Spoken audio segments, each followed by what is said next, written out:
పాఠంలోకి వస్తే ప్రవేశిక చూసుకుందాం. పద్యం రసానుభూతిని కలిగిస్తుంది. పద్యంలోని రాగయుక్త ఆలాపన అంటే లయ మానసిక ఆనందాన్ని ఇస్తుంది. నైతిక విలువలను పద్యాల ద్వారా నేర్చుకొని జీవితాన్ని ఆదర్శంగా తీర్చిదిద్దుకోవచ్చు. పద్యాలను ధారణ చేయటం ద్వారా నిరంతరం ఆ నీతులను మననం చేసుకోవచ్చు.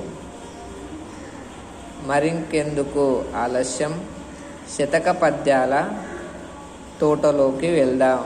నైతిక పరిమాణాల్ని ఆస్వాదిద్దాం.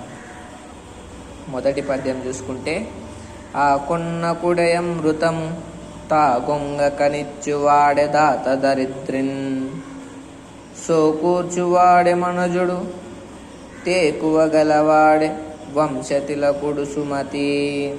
దీనిని ఎవరు రాశారంటే సుమతి శతకం. ఇది బద్దెన రాశారనమాట.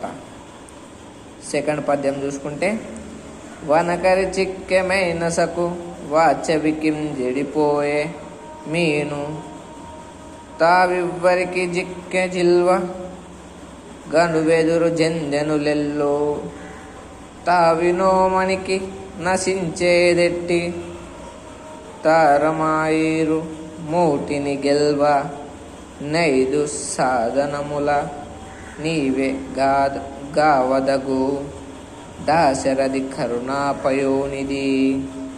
దీనిని దాశరథి శతకంలోనిది. దీనిని కంచెర్ల గోపన్న రాశారనమాట.